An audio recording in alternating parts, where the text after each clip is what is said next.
Welcome to the class 1 of Unit 3, that is, making stencil for printing on fabrics. In this lesson, we will study the stencil printing process covering various aspects of the technique.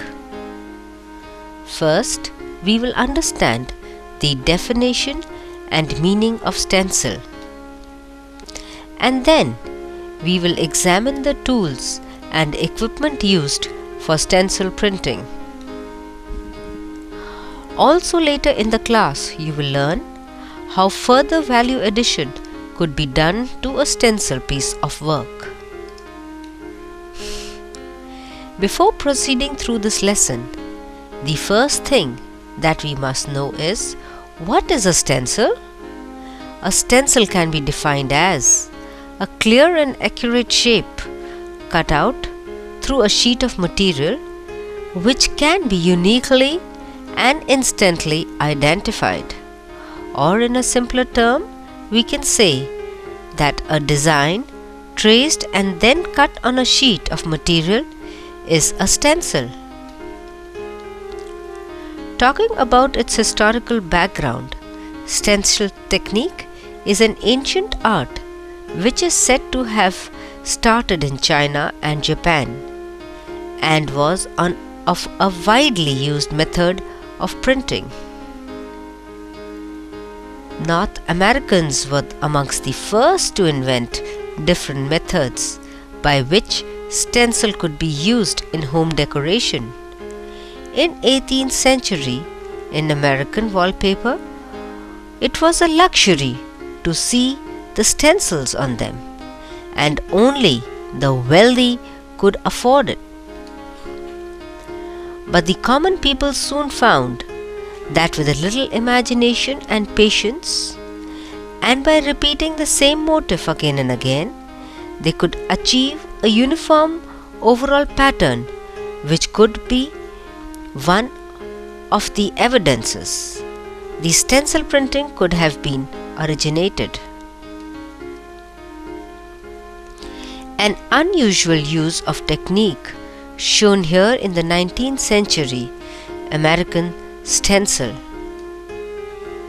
The use of stencil in America last century was widespread, and the colors employed were oil-based pigments.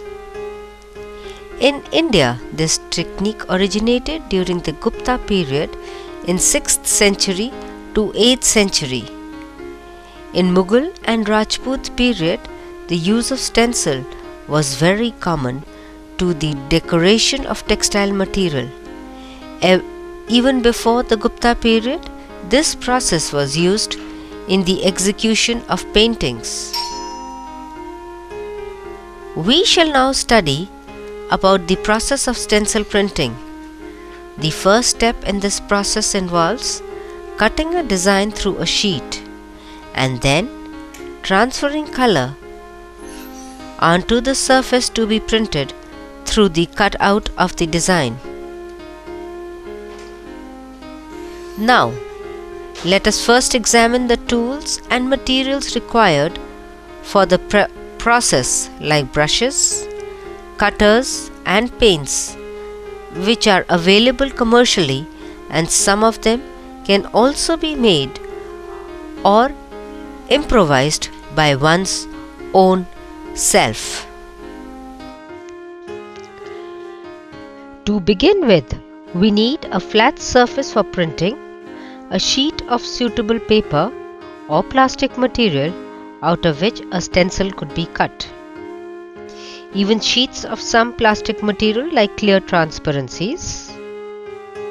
Thick plastic sheets can be used for stencil making. One can also use discarded film negatives, X-ray films, etc.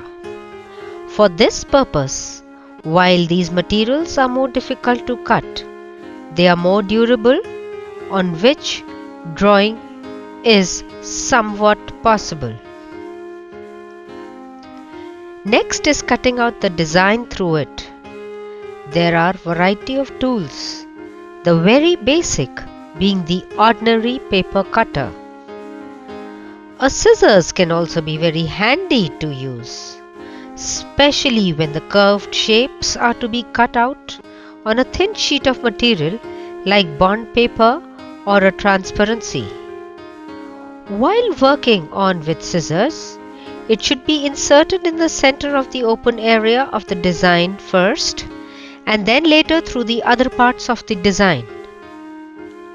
Other important tools is a metal ruler used for making straight lines. Now, let's talk about the colors for stencil printing. There is a wide variety of colors ranging from modern synthetic paints to most primitive traditional variety.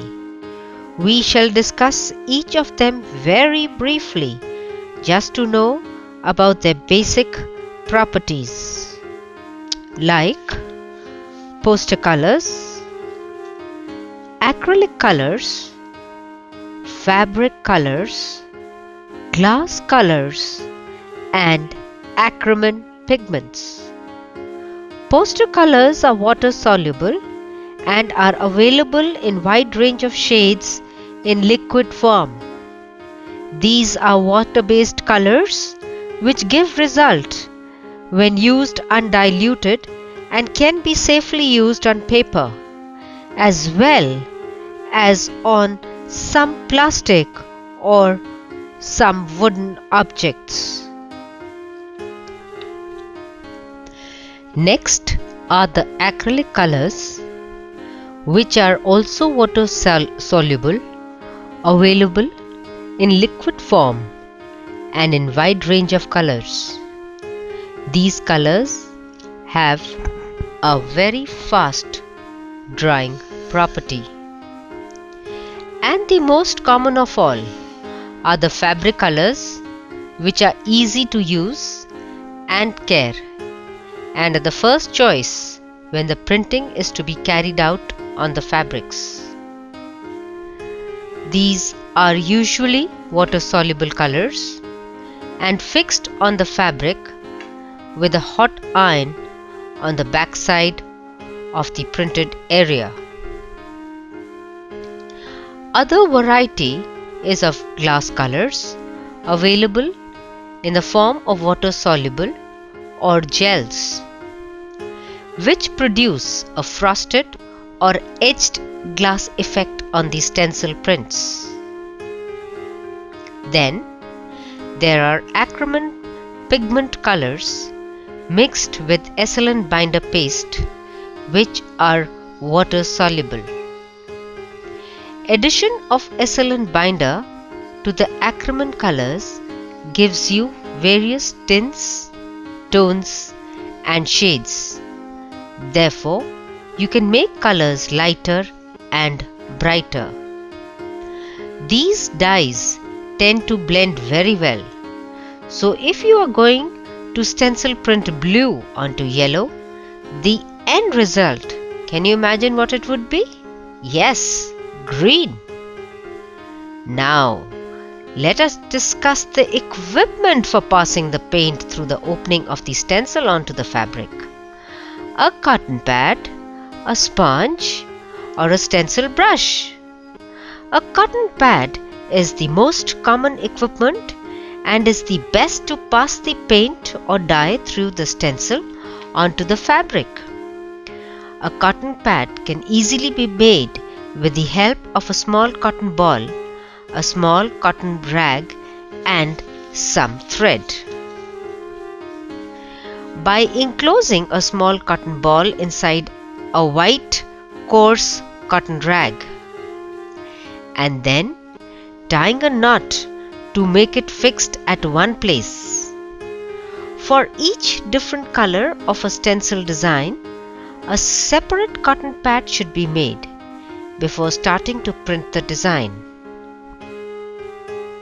The other tools that can be used are stencil brushes, which are inexpensive and can be obtained in a variety of sizes. A brush with stiff bristles are generally preferred.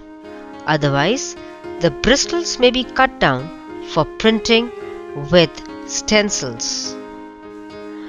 Other things that are generally used include bonded lead pencils for drawing the design, thumb pins to stretch the fabric tight on the corner of the table, masking tapes to fix the stencil at the desired location on the fabric.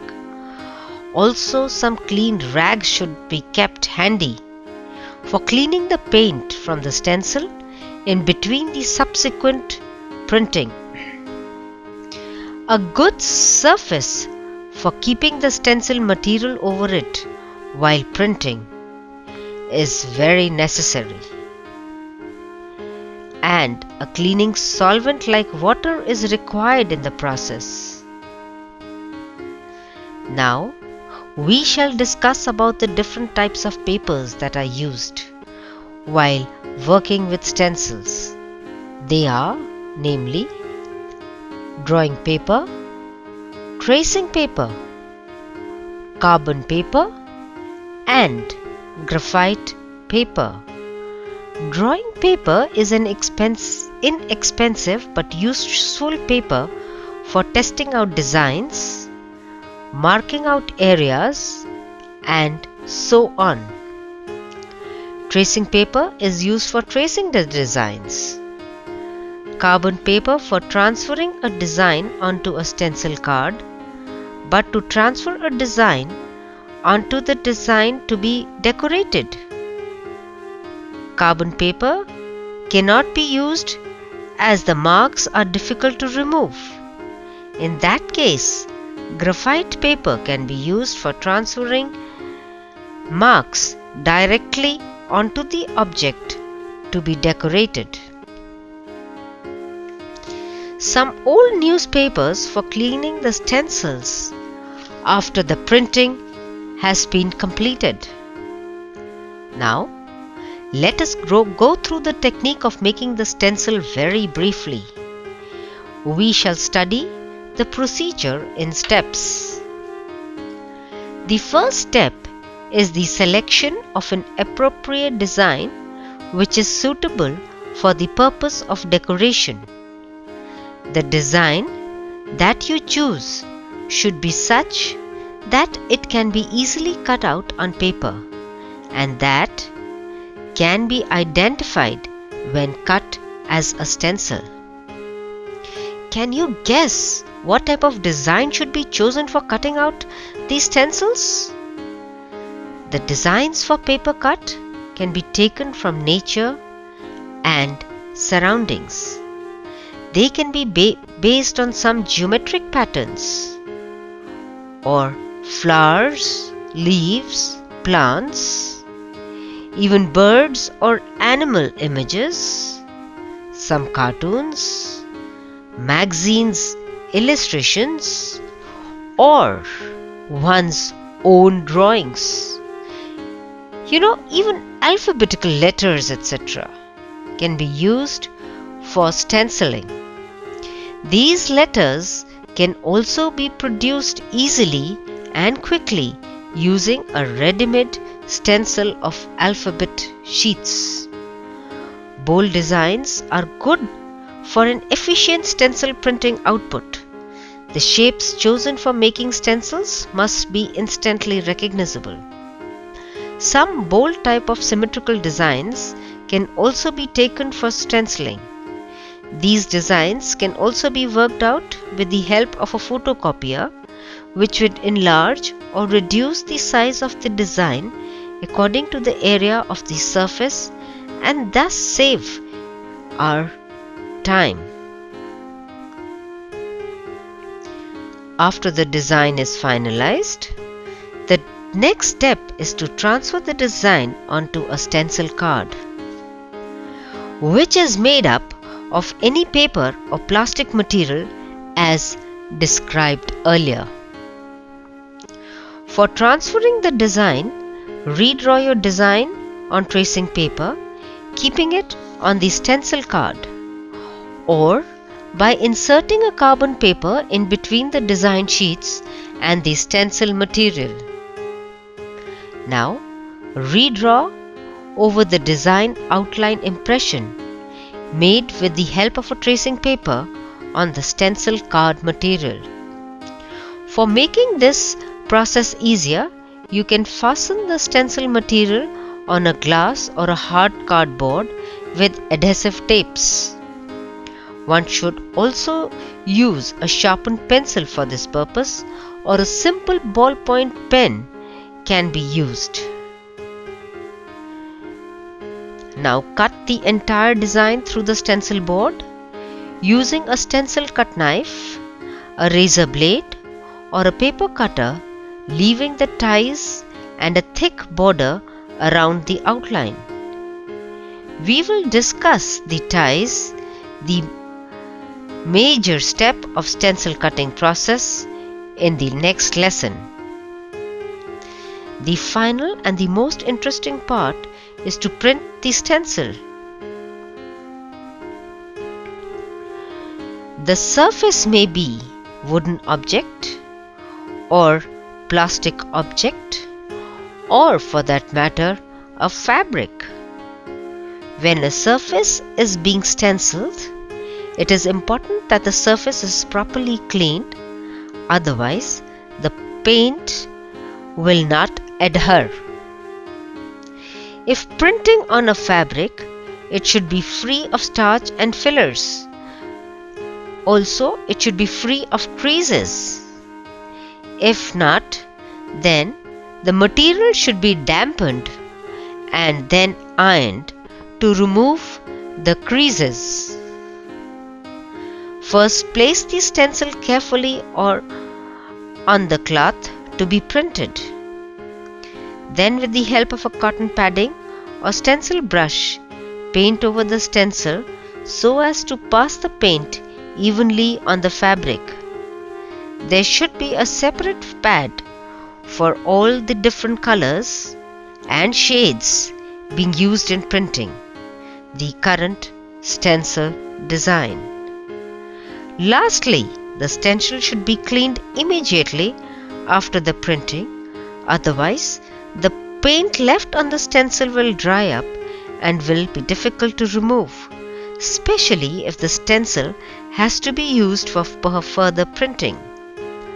To clean the stencil, place it on a sheet of newspaper and wipe it with a rag moistened with solvent like water. Care should be taken that small bridges on the stencils, known as ties, are not broken while cleaning.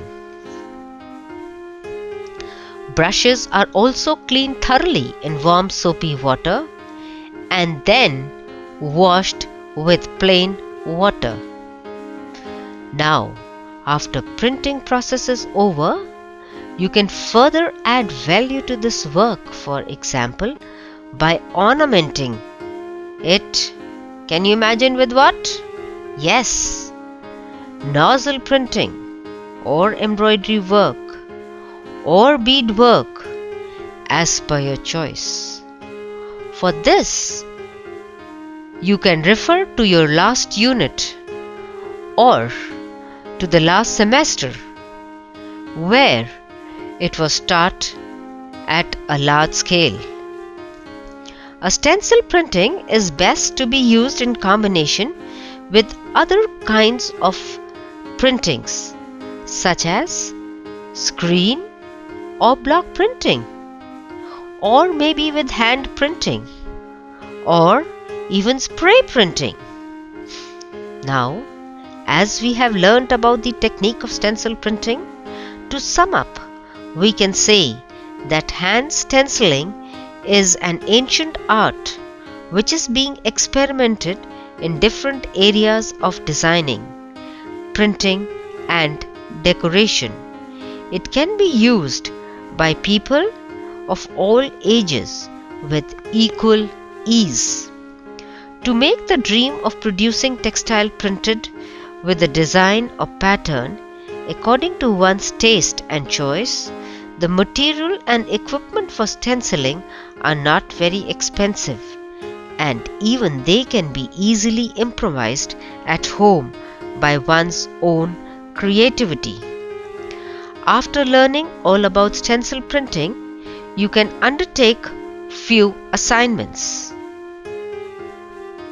Please write, create 5 geometric designs, 5 floral designs, and 5 stylized patterns.